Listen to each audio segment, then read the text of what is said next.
All right, this next song, there's kind of a crazy story behind it. So Mike and I, in Nashville, we're part of something called a TikTok house, and it's called the Song House. And basically, they post little videos on TikTok of us writing a song in 30 minutes. So they give us 30 minutes, and they pair us up with random people, and we have to write a song in 30 minutes. So it's kind of crazy. But this song was a result of that. I wrote this in 30 minutes, and they posted it on the internet, and it's got almost 4 million views now. It's kind of crazy. So thank you. Yeah, I was freaking out. And yeah, basically they said, hey, Zandi, do you want us to record this song and release it in 2 days? And I was like, yes, okay, I'll do it. And Mike was one of the writers on this song. We finished the song, he recorded it. It was all within like 4 hours. And now it's out. It's my first single I've ever put out. It's called Wait For You. So if you're interested in listening to it, it's called Wait For You by Zandi Holup. So thank you so much. Yeah, it's really awesome. But this is the song. This is the 30-minute part.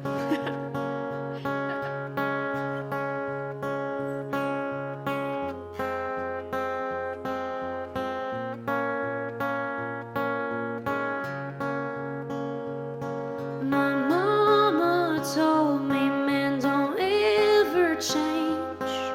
You got a different therapist, but boy, you're still the same. You say you're sober, but you pull me in. Your breath smells just like bourbon, and here we go again. Yeah, I've got time, but not enough to lose. Yeah, I've got time. We spilled our secrets crying in your daddy's car. It felt like we were getting close, close but no cigar. I asked for grace for all the things that I regret. While you held my hand, you hold my sins over my head. Yeah, I've got time, but not enough to lose. Yeah, I've got time, but I can't wait for you. I can't wait for you. Yeah, I tried, you tried, we tried to say that love is blind, but I see through the lines. Yeah, I tried, you tried, we tried. I wish it was enough, but this don't feel like love. My mama told me there's no happy ends. They're always gonna leave you just like Daddy did. I used to think people meant the things they said, but now I've learned the hard way, so I'll get mine instead. Yeah, I've got time, but not enough to lose. Yeah, I've got time, but I can't wait for you. I can't wait for you. I can't wait for you. Ooh, I can't wait for you.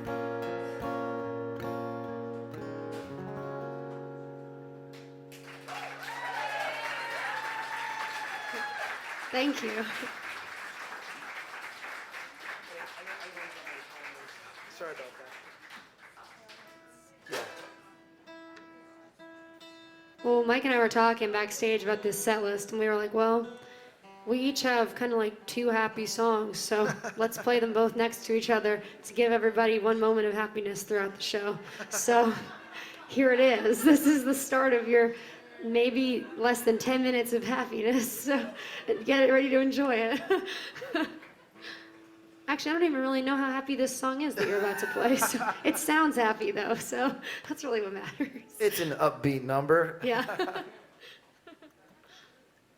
About skipping town. Makes some people happy. It made me happy to write. It did.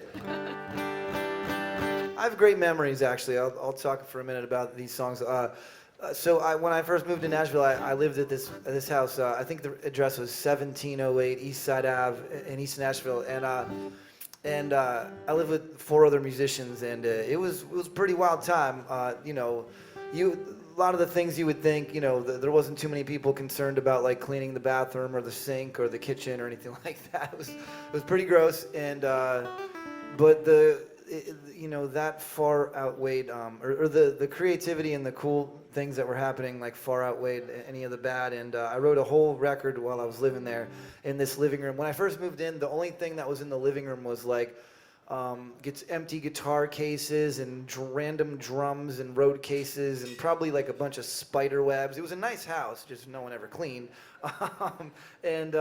So I slowly started, I was like, guys, we got to make this living room like at least resemble a living room to some extent.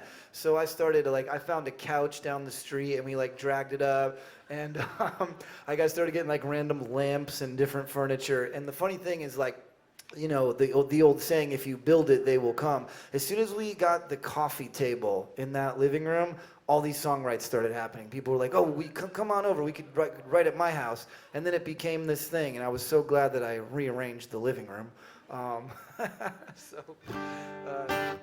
This is one of the many songs that were probably written at 2 o'clock in the morning, sitting around the coffee table there on East Side Ave, and this one's called Taillights.